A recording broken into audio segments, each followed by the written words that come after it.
Hello, everyone. I'm Mark, And I'm Rob. and today we're going to talk about whether or not Coach Sides has lost the locker room of the Indiana Fever and all that good stuff. Welcome to Mark and Rob's Sports Showdown, hottest sports showdown in the planet. Mhm. Maybe that's what we're hoping for, anyway. Yes. And one of the best, we hope. Guess what?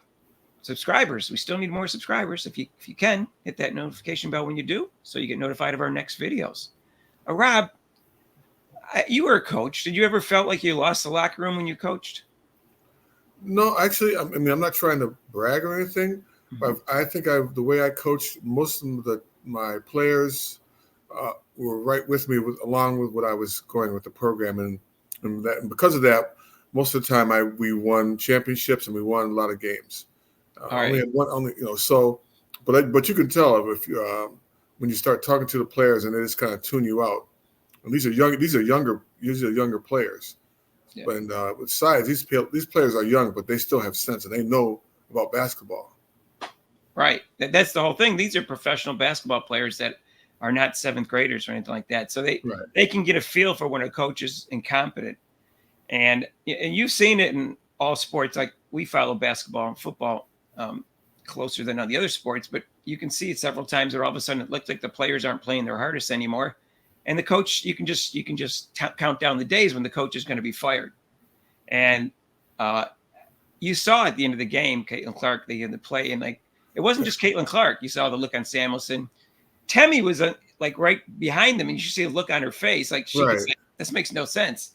And you could see the players weren't really with her in the huddle because they probably didn't agree with the play either.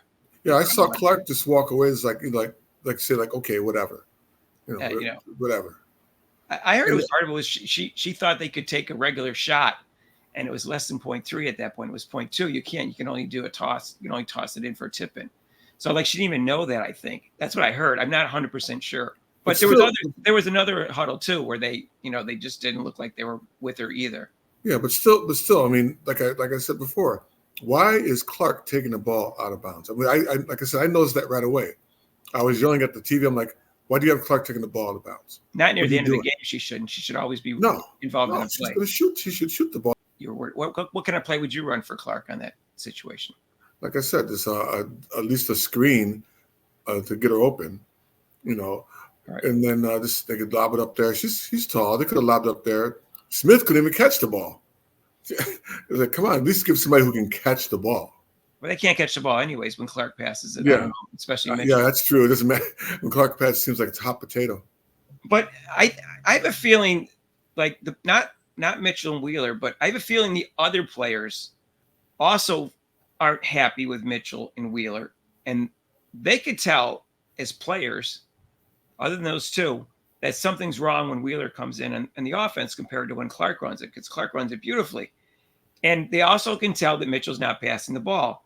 So they're not going to say anything, but those other players, Mm. the other 9 players, 10 because they had an extra person, whatever, they know something's wrong.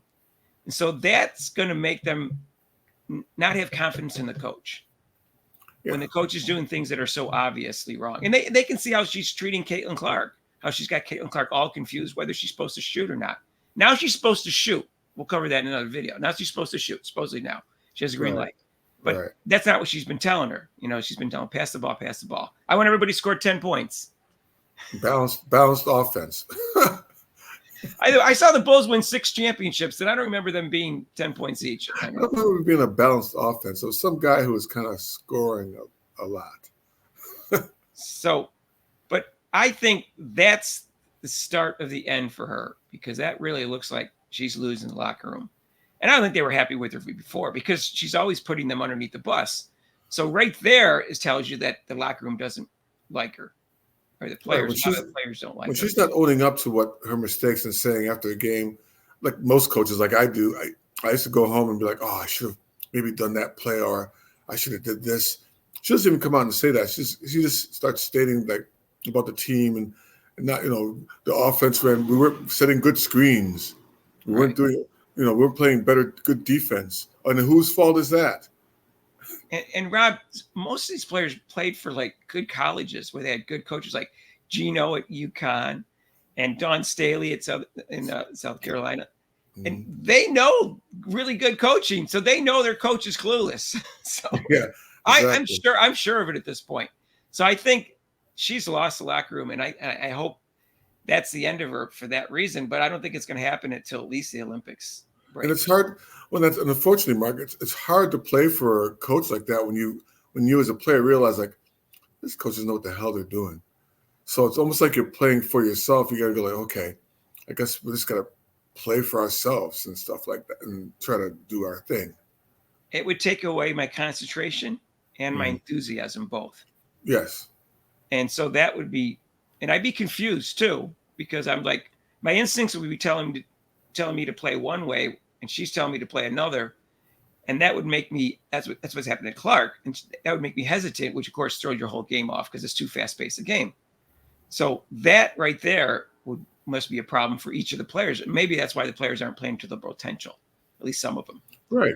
I mean, and then when you state like I want to have this offense this way, then all of a sudden you switch to another offense. I mean, that's confusing. I was like, okay, which one are you going to do here, coach? Are we going to do pound the ball in, or are we going to do like we're starting to do now, move around more, setting screens, do some adjustments during the game, the game.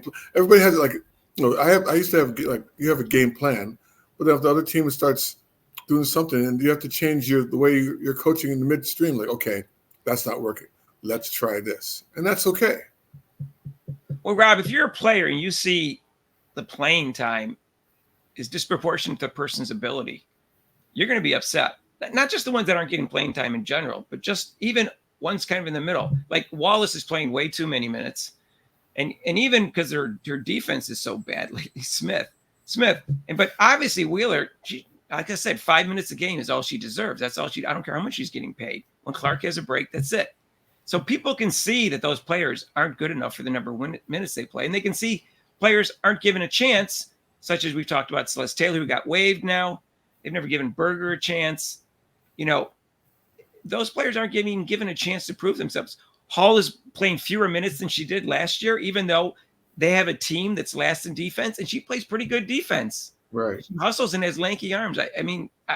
So like the playing time is all skewed improperly in proportion to their abilities or what's best for the team, and players can sense that. Well, yeah, I know the feeling of both those players, especially Taylor, because I was, like I said, my thing was defense, and in high school with our coach, he would, like I said, I know I sit back and why are you playing this person, or you're putting him? He's the best defensive player team. I'm like, I'm the best defensive player on your team. You know that. I guard the best player on the team in practice. I mean, I should have maybe spoke up then, but it wouldn't matter. But yeah, I know how they feel. It's very frustrating. You're sitting on the bench and you're going, you're playing this person? Come on, really? I can back it up. Rob can shut me down. Anyways, we're confused, but we know that this is a problem, and I hope the owner sees this, but I don't know. Like I heard the owner supposedly, I know the owner also owns the Pacers, and people say, "Oh, this is just a tax write-off." I don't think so. I don't think you own a team and not be concerned about them winning. So if he sees there's a problem with the coach, he's got to be thinking, what do I do about this situation? And he's got to be thinking pretty hard about it. And even the general manager who made the decision, along with the coach, I'm sure, to Celeste Taylor instead of Saxon, it's like, sorry, that's the owner can't be stupid. He knows basketball at this point. Owning not just the owners, the fans. He's going to lose the fans. They're playing in Indiana, who had Indiana University, who had Bobby Knight. They've seen that, and they've seen other college teams in that area. So the fans know basketball, and so when they see something like this going on, they're going to like, wait a minute, why am I going to waste my money to come see this team play? I mean, I like you said, Mike, you're still going to watch because of Caitlin Clark, but there comes a point where like, wait a minute, I'm not going to spend this kind of money on this game if this owner is going to be like this. Yeah, I guess so. I don't know. It's another depressing part of this situation, and like I said before, I feel like it's a nightmare that I haven't woken up from yet, and that's too bad. Hey, listen, we got some other videos are going to be a little bit more upbeat, but I just feel like this is really something need to be touched on. And if you like this video, please hit the like button. And if you haven't subscribed, why haven't you? We need subscribers. Hit that notification bell when you do, and join our live show Eastern Time, Mondays from 7 to 8. Rob and I will be there. And guess what? Feel free to make intelligent, non-insulting comments down below. Let us know if you think she's lost the locker room and whether she should be fired or not, which I think is obvious at this point. Yeah, exactly. All right. Peace out. Until next time.